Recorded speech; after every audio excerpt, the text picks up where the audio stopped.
Señor,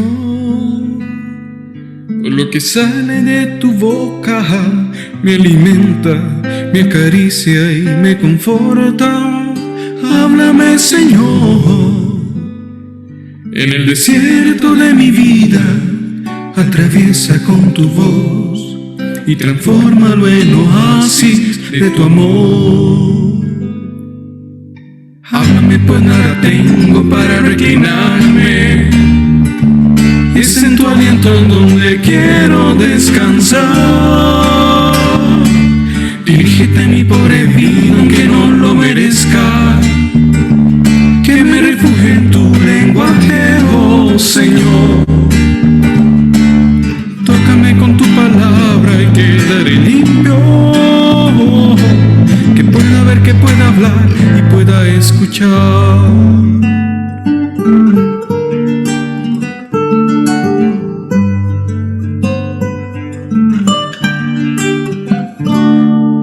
Sobre mí pronuncia tu efeta con fuerza, haz que me hable a ti y a todos mis hermanos. Soy un publicano y te quedas en mi casa, no me condenas, pues tú redimirás mis faltas. Que tu palabra sea mi pan, mi agua y mi proyecto,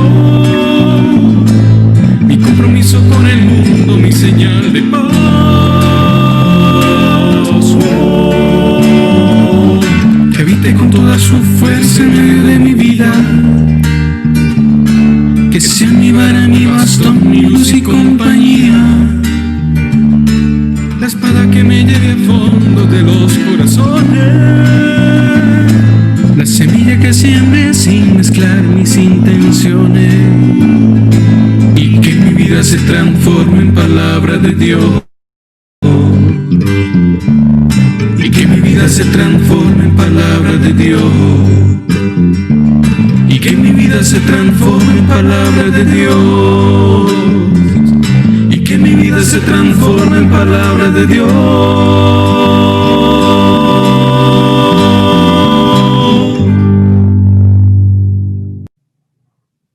Un gran saludo, queridos hermanos, a esta formación que hemos venido teniendo durante estos meses de octubre y de noviembre, y ya hoy llegamos al culmen, al final de esta reflexión acerca de el cuidado de la casa común, que nos importa en nuestra vida de fe. Tiene que tomar un punto muy importante.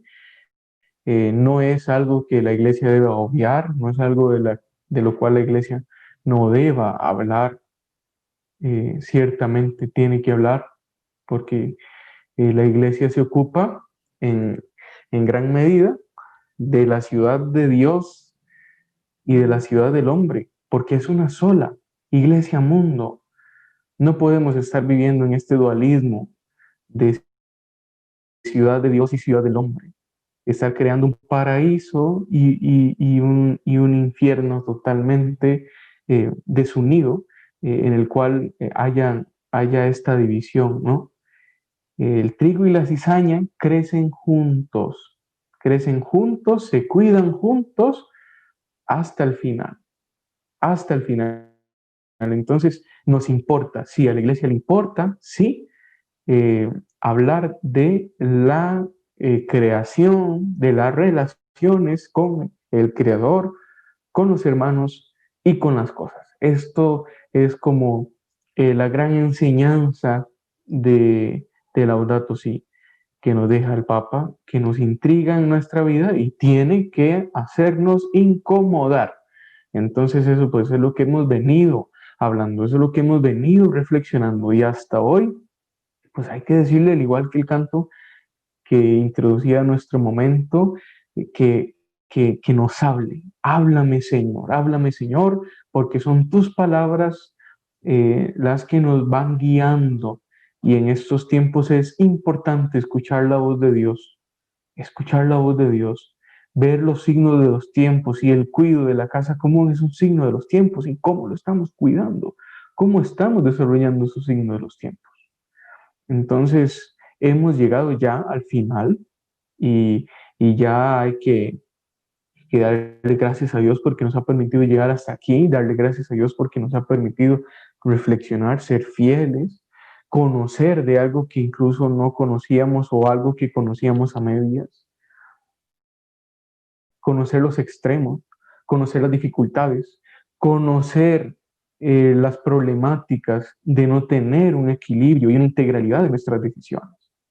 Entonces todo eso es parte de, y en este día pues vamos a reflexionar cosas más prácticas eh, que nos van a ayudar muchísimo a eh, tener obras muy concretas, a tener cambios de vida, en estos cambios de hábitos que hay que ir haciendo, en estas nuevas acciones que hay que ir tomando. Bueno, pues vamos a tener algo muy concreto que reflexionar y para ello he querido invitar a una amiga de aquí de Heredia que está también trabajando con los jóvenes de la pastoral universitaria de la Universidad Nacional.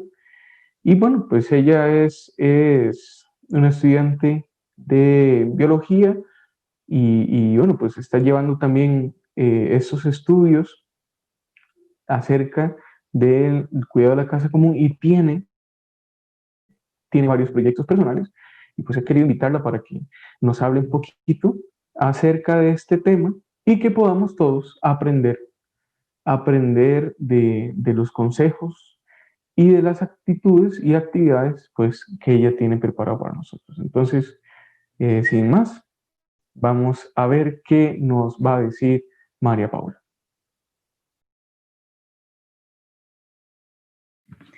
Hola a todos y todas, espero que estén muy bien. Yo estoy muy feliz de poder compartir este espacio con todas ustedes y para iniciar esta charla de hoy voy a compartir mi pantalla.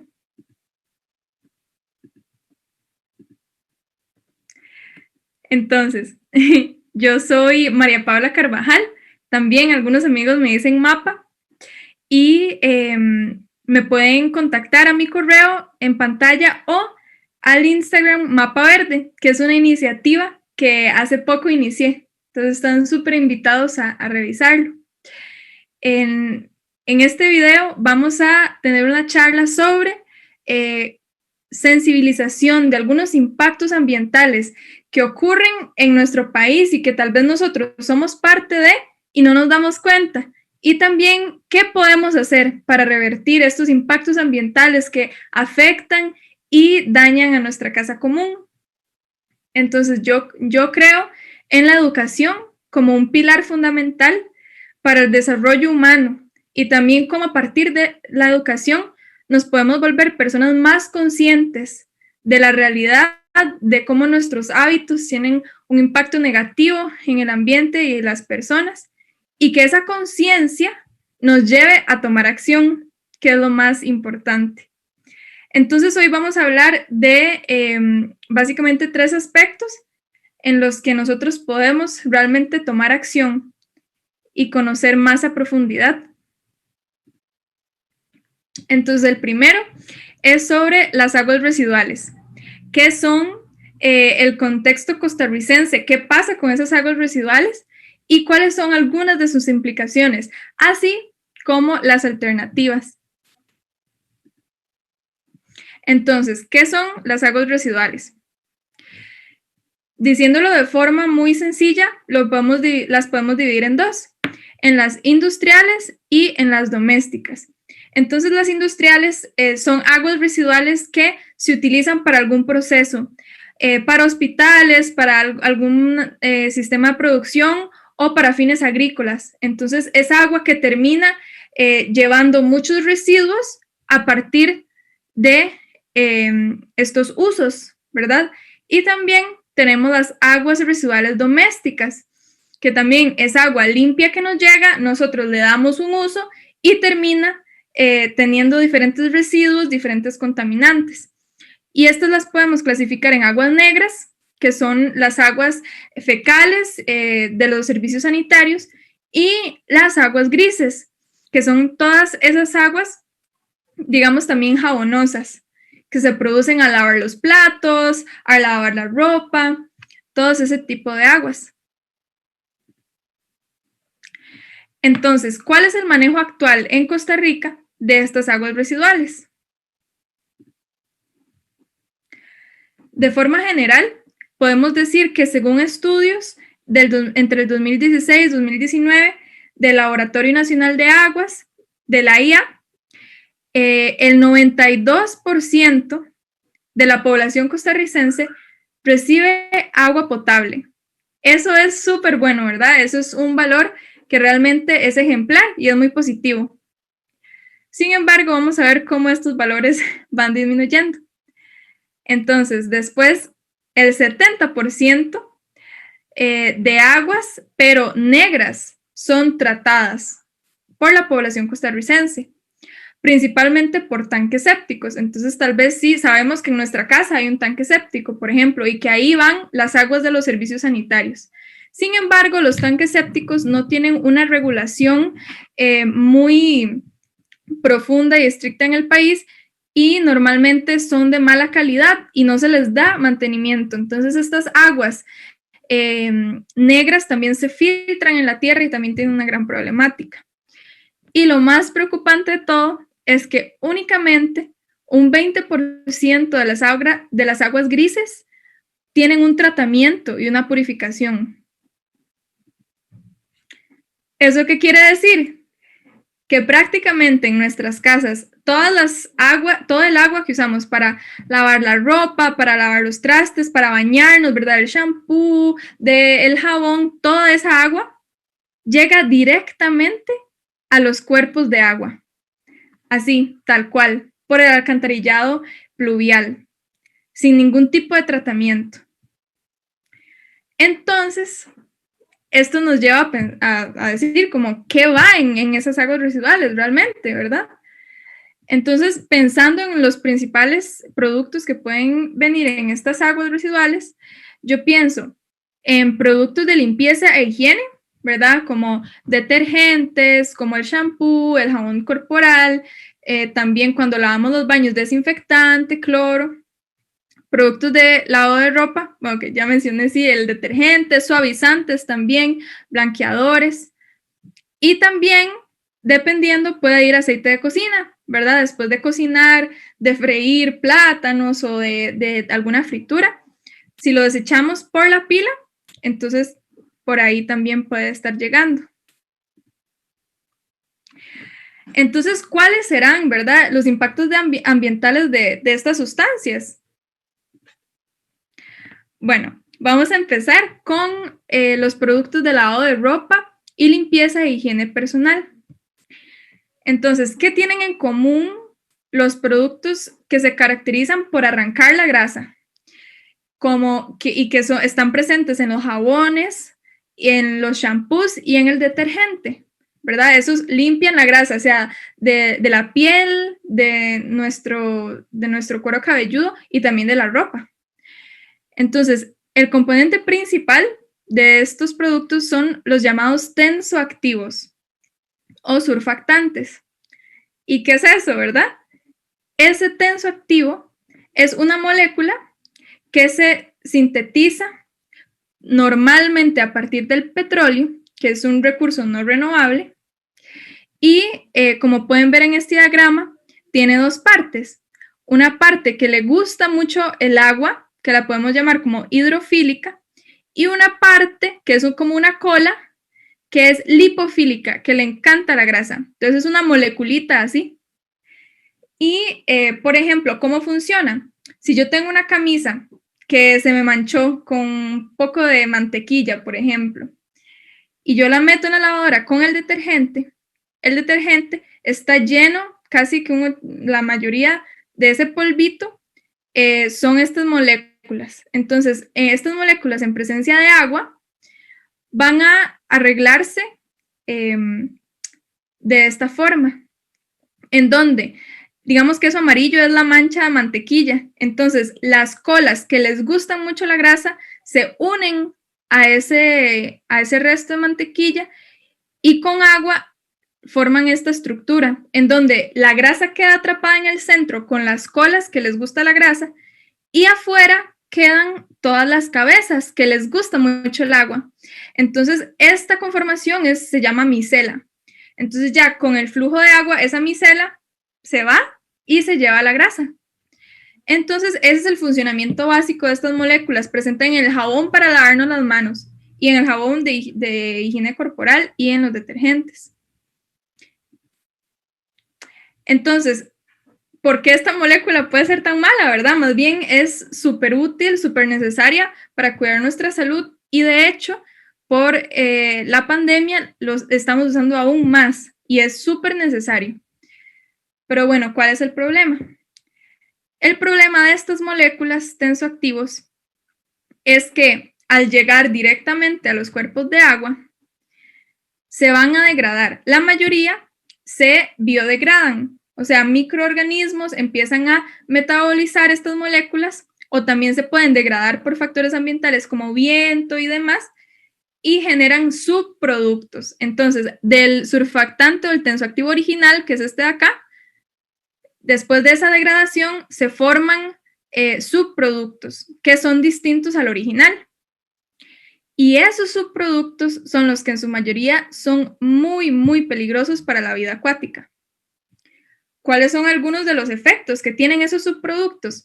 Bueno, lo primero es que son muy persistentes en el ambiente. O sea, son muy estables y son poco biodegradables. Después de que el tensoactivo se biodegrada, ya esos subproductos casi que nada los biodegrada. Entonces se quedan mucho tiempo en el medio acuático.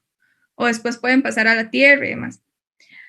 Después también son disruptores del sistema endocrino. ¿Y qué es el sistema endocrino? Bueno, es un sistema en donde principalmente encontramos las hormonas. Y las hormonas son mensajeros químicos destinados para como promover el desarrollo, el metabolismo, la reproducción de muchos seres vivos. Entonces, si hay una moleculilla ahí que está irrumpiendo con el funcionamiento normal de las hormonas, la vida acuática, de verdad, y los seres vivos se ven muy afectados porque afecta, como dije, la reproducción, el desarrollo, el metabolismo. Y por último, son muy reactivos y pueden generar mutaciones. Entonces, pueden generar mutaciones que pueden llevar a la muerte de la vida acuática también. Luego, tenemos los fosfatos. ¿Y qué son esos fosfatos? Los fosfatos son una molécula que pueden ver aquí en el medio. No tienen que saber mucho de química, es nada más para que se lo puedan imaginar. Lo más importante es esta P que hace referencia a fósforo.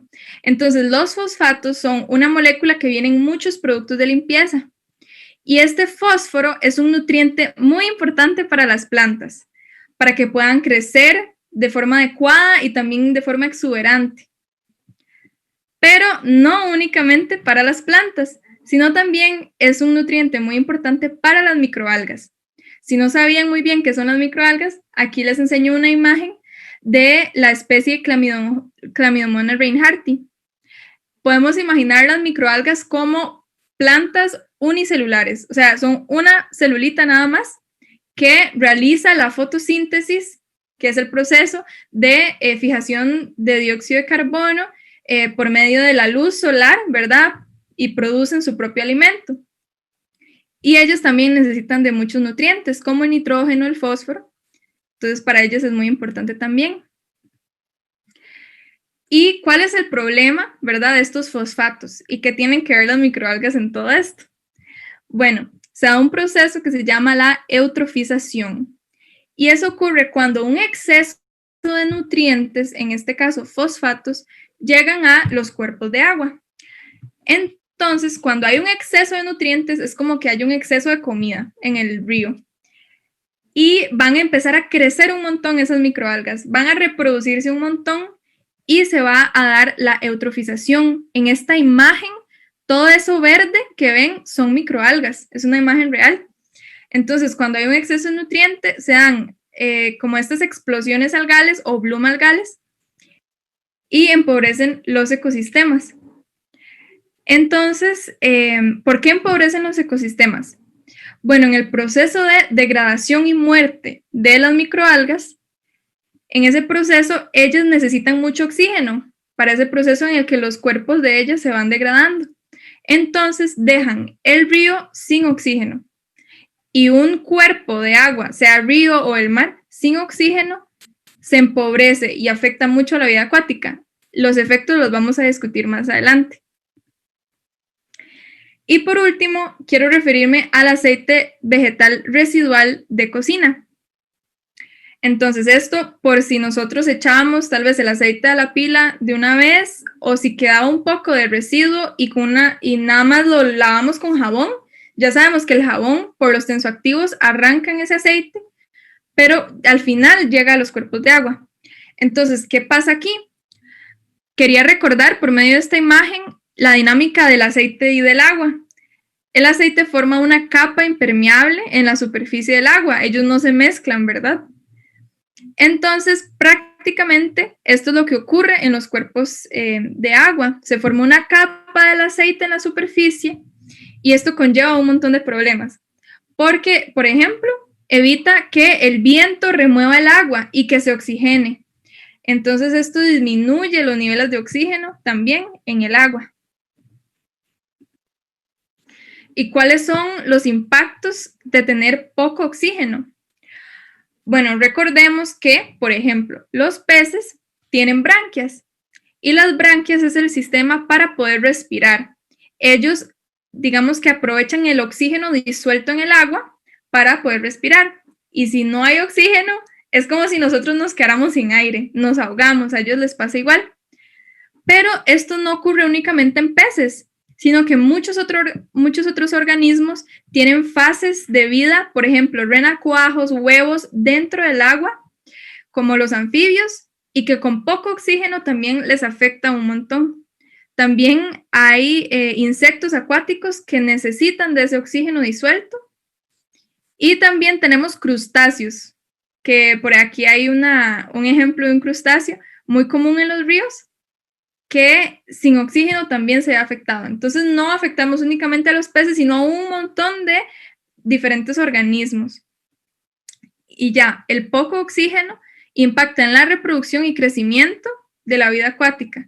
También un ambiente con poco oxígeno es un disruptor del sistema endocrino y se ha demostrado que se producen huevos más pequeños y más débiles cuando hay poco oxígeno. O sea, en resumen, se empobrecen los ríos y los mares. Pero no todo es tan triste como parece. Siempre, o tan malo, siempre hay alternativas y soluciones. Entonces, algunas de ellas es ser un consumidor consciente y responsable. Ahora ustedes saben todas estas problemáticas, entonces ahora hay que tomar acción. Y algunas de esas cosas que podemos hacer es rechazar productos con fosfatos. Las marcas ahora dicen, ¿verdad? Libre de fosfatos. O ustedes pueden revisar la etiqueta y debe de decir que no tiene fosfato o no debe aparecer. También otra opción es buscar alternativas de tensoactivos que no provengan de petróleo, sino que provengan de aceites vegetales, como aceite de coco. Se ha visto que estos tensoactivos son mucho menos reactivos y menos peligrosos que los que hablamos anteriormente que provienen del petróleo. Y también otra opción muy buena es sustituir productos de limpieza convencionales por naturales, como bicarbonato de sodio, vinagre y también limón. Estos son efectivos como para sustituir desinfectantes y limpiar superficies. Y de lo más importante también, informarnos e investigar. Aquí les dejo un afiche que realicé en colaboración con una amiga salubrista ambiental que tiene una marca que se llama Flora y Botánica, en donde ustedes más adelante pueden ver, o va a quedar aquí grabado, todos los tensoactivos que si pueden rechacen. Entonces busquen en las etiquetas de sus productos de limpieza y si tiene alguno de estos nombres, usted diga, ya no lo compro, porque se ha demostrado que son de esos tensoactivos súper reactivos y súper tóxicos para la vida acuática. Y también aquí les dejo, ¿verdad? Porque la idea es poder tomar acción.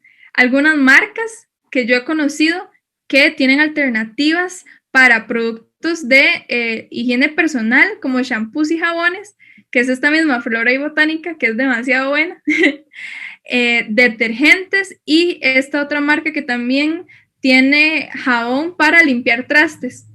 Entonces ahí, estas son las cuentas de Instagram que los pueden buscar también.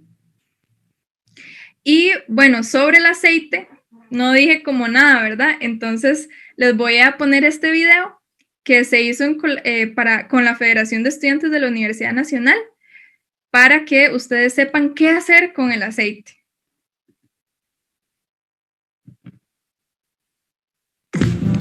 ¿Recuerdas aquel proyecto para gestionar el aceite vegetal de cocina en alianza con las ASUS y Campus Sostenible? La idea era tener puntos de recolección accesibles para este aceite y así llevarlo a que se transformara en biodiesel junto con Campus Sostenible y evitar que este aceite residual se tirara por la pila y afectara nuestros cuerpos de agua, la vida que hay en ellos y hasta nuestra propia salud por la proliferación de bacterias.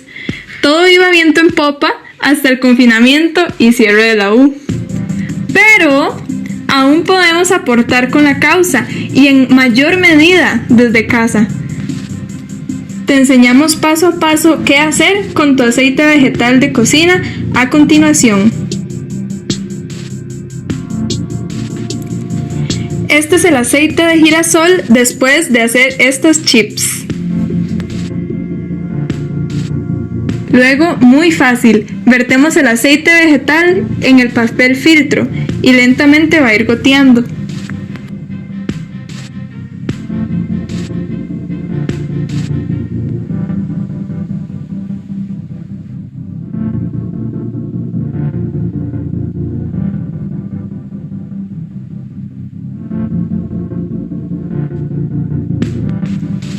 Después del filtrado, cerramos bien el envase con el aceite.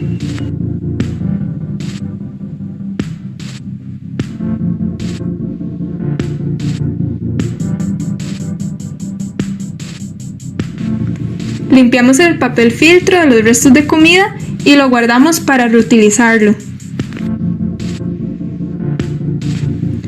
Así de simple, somos héroes de los ríos desde casa. Este aceite se puede llevar a puntos de recolección de ecolones o guardarlo hasta que la U abra y volvamos a clase. Recordemos que el aceite, mientras esté bien cerrado, aguanta por mucho tiempo.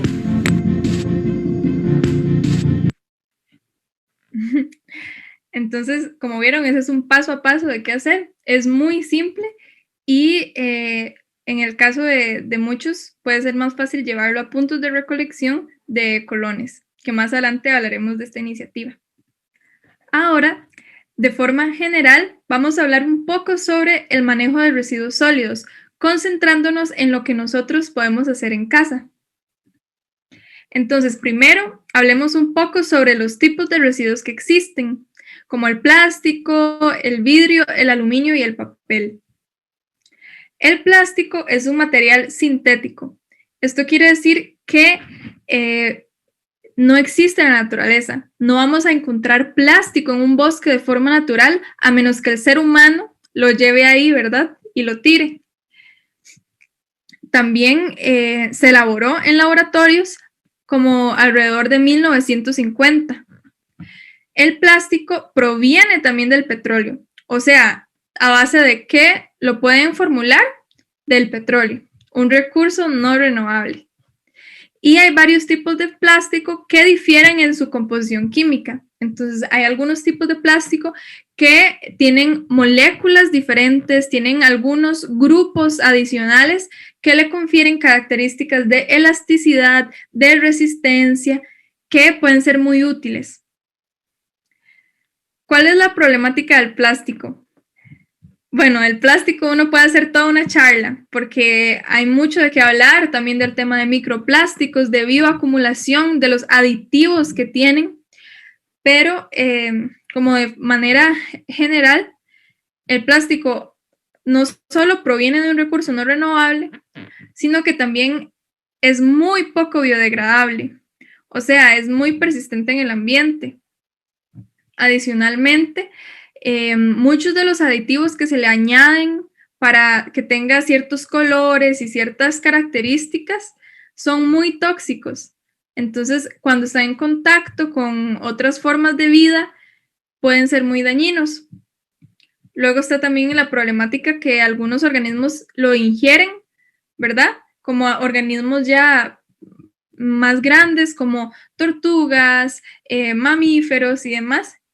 Y esto puede aves también, y esto puede afectarlas mucho porque no lo metabolizan. O sea, es como, ¿verdad? Si uno se come un pedazo de plástico, o sea, no le confiere nutrientes, no es algo natural como en la dieta. Y más bien, bueno, curiosamente, para las tortugas y para muchos otros organismos vivos, ocurre que al comer el plástico se sienten llenas, pero no les está dando ningún tipo de nutriente. Entonces al final se mueren por falta de nutrientes y engañadas de que están saciadas. Entonces realmente el plástico en la humanidad digamos que ha marcado el cambio, ¿verdad? De una era. El plástico ha como facilitado mucha innovación, mucha tecnología y ciencia. Sin embargo, se le ha dado un uso excesivo y en algunos aspectos que es completamente innecesario. Entonces hay que replantearse en qué estamos usando el plástico. ¿Será realmente necesario? Por ejemplo, hay algunos aspectos de la electricidad que sí necesitan el plástico, recubriendo cables, ¿verdad? Para que no se dé que una persona no se electrocute y demás.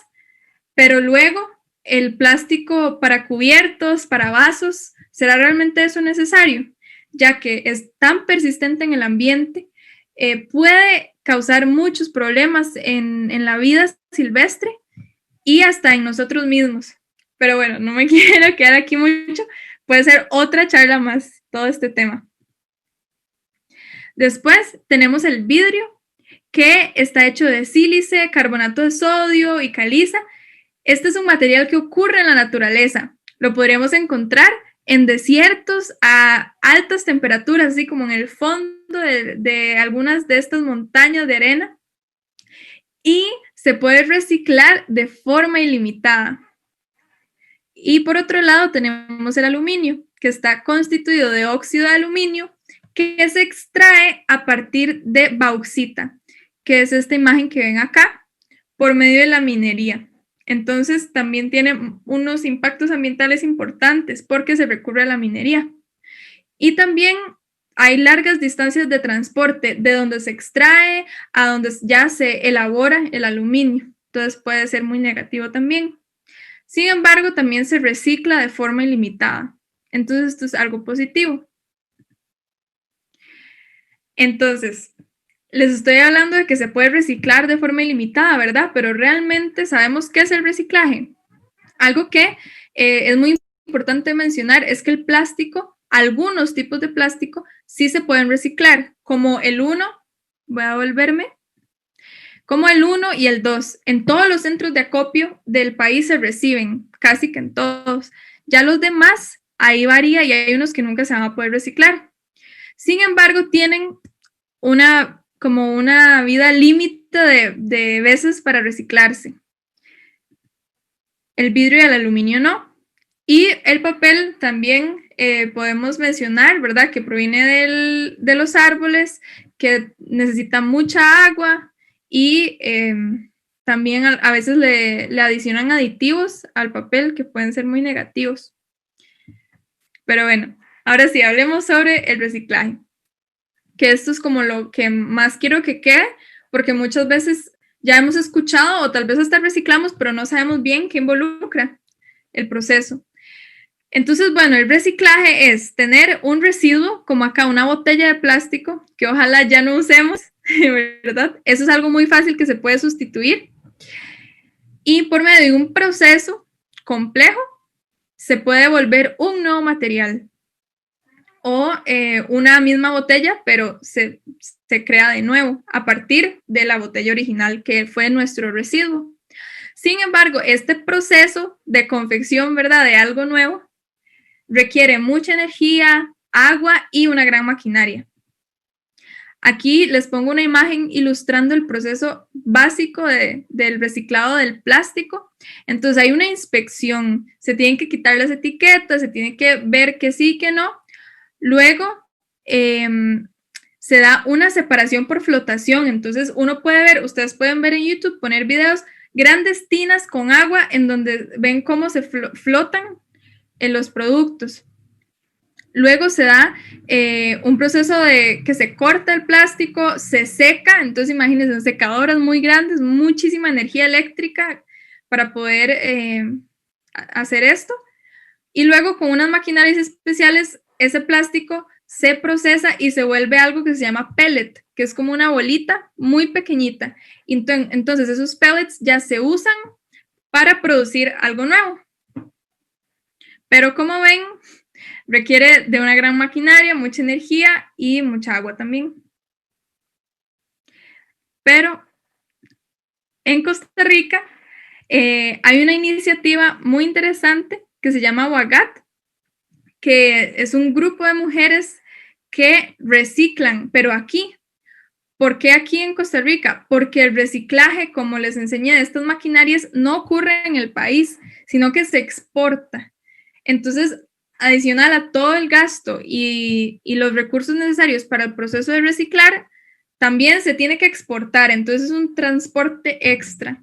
Pero aquí en Costa Rica se da un reciclaje por WAGAT, en donde con el plástico de las personas aledañas, de las comunidades, cualquiera les puede entregar, transforman ese plástico de bidones, botellas, bolsas plásticas en cestas, en tablas de picar y en algunos otros productos.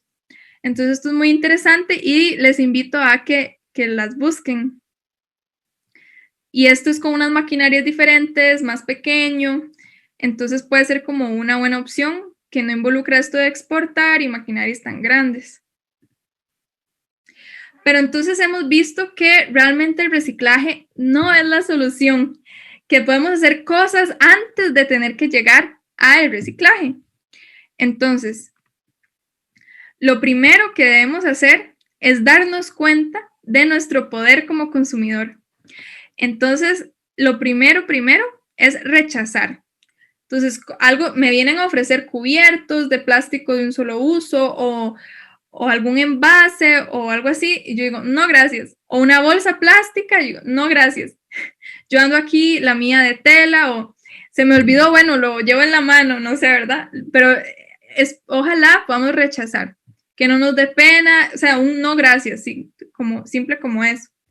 También podemos rechazar cuando elegimos. No tiene que ser que alguien nos ofrezca algo y decir no, sino que al elegir, nosotros elegimos algo y rechazamos algo distinto. Entonces, rechazar los productos que veamos que tienen un exceso de empaque, que el empaque ni siquiera sea reciclable, o más bien rechazar lo que tenga empaque, buscar la manera de conseguir productos que tengan muy poco empaque o empaque que sea en vidrio, por ejemplo, que vimos que es reciclable infinitamente y tiene características muy buenas. A veces hasta uno lo puede retornar o le puede dar un nuevo uso. Pero bueno, lo primero es rechazar. Luego, reducir la generación de residuos. Después también podemos reparar lo que ya tenemos para no tener que incurrir en comprar algo nuevo. Reutilizar lo que ya existe, darle como una nueva vida, ¿verdad? Justamente una lata donde venía un palmito, la lavo y ahora ahí pongo lápices, por ejemplo, o la uso para plantar una suculenta también. Entonces, reutilizar. Y por último, reciclar, porque ya vimos que realmente es un proceso que conlleva mucho uso de diferentes recursos. Esta es una iniciativa muy buena que les invito a que busquen. Pueden meterse a esta página ecoins.eco, se llaman los ecocolones, y ellos reciben productos que se pueden reciclar o valorizar. Y lo más chiva de esto es que nos dan descuentos. Entonces, vos llevas tu papel, tu aluminio, tu plástico, que ojalá sea poco, ¿verdad? Porque ya sabemos que lo primero es rechazar y reducir, pero si vos lo llevas bien, te dan descuentos en productos que también son ecoamigables. Entonces es un ganar-ganar, porque si ni siquiera reciclamos, al menos reciclar ya es un paso. Y si lo hacemos con esta iniciativa, estamos teniendo descuentos en productos que son ecoamigables. Por último, quería hablar un poco sobre la economía circular. Ya habiendo reflexionado con Ernesto sobre Laudato Si y las palabras del Papa Francisco, sabemos que él menciona que estamos en una cultura del descarte y que todo es lineal. Compro, consumo, tiro, ¿verdad? Y tiro y eso ya es basura y queda ahí amontonado y va a un relleno sanitario y queda ahí. Entonces, la economía circular trata de cambiar esta perspectiva y manejo y de desarrollo. Entonces, se basa en aprovechar cada componente, en darle un valor a cada paso y cada producto y también que haya una circulación. Entonces, como podemos ver en este diagrama, esto aquí es para nada lineal, todo se aprovecha, todo o se reutiliza, se repara, se retorna, se recicla. Entonces, podemos ver que es como un gran círculo. Nada es lineal. También podemos ver en esta otra imagen el ciclo circular de la materia orgánica. Entonces, de los restos de comida, que es un residuo, podríamos hacer compostaje, generar abono muy bueno para el crecimiento de las plantas, en donde podemos cultivarlas y después obtener alimentos a partir de ellas. Entonces, todo se vuelve un ciclo en donde estamos aprovechando todo, nada es basura y así ayudamos a nuestra casa común. Entonces, muchísimas gracias. Espero que hayan disfrutado de esta charla, que hayan aprendido y quedo atenta a cualquier duda, lo pueden comentar aquí abajo, me pueden mandar un mensaje al Instagram mapa.verde o un correo y quedo atenta a cualquier otra inquietud. Muchísimas gracias. Pues bien, le agradecemos mucho a María Paula por toda esta enseñanza muy concreta, muy puntual, que nos ayudará a darnos cuenta de cómo vivir, qué utilizar, qué rechazar, qué reutilizar, cuándo reciclar, etcétera. Entonces, y de qué forma hacerlo, de qué forma hacerlo y qué hacer. Entonces es fundamental en nuestra vida generar nuevos hábitos que ayuden en gran cantidad a que haya pues esta integralidad de la vida y de hacer una economía más circular. Que esto es lo que nos ayudaría pues a dinamizar eh, la, la pobreza también que existe y poder pues de alguna forma salir adelante todos juntos. Sí se puede, sí se puede. Nuevas actitudes se necesitan, no es, que eso no se nos olvide, Laudato Si, se necesitan no es personas con la capacidad de que haya esperanza en el mundo. Personas que realmente se les ve entusiasmadas por una nueva creación, una nueva forma de vida. Para mí ha sido pues un gusto muy grande poder reflexionar con ustedes, poder compartir con ustedes este espacio tan nutrido de tantas cosas, tantas enseñanzas. Y, y bueno, pues con este último programa ya nos despedimos también, decirles que este año pues también que ha traído pues muchas situaciones, que sea un año también donde podamos repensarnos, donde podamos restablecer nuestras relaciones en la familia, con la comunidad, en la iglesia, con los grupos pastorales, coordinar nuevos objetivos, nuevas metas, nuevas planificaciones pastorales, ir haciendo teología todos juntos para crecer en la fe y crecer como humanos también. Entonces, Muchísimas gracias por estar tan atentos en estos programas y que Dios les bendiga. Les tengo en mi oración y que Dios los acompañe.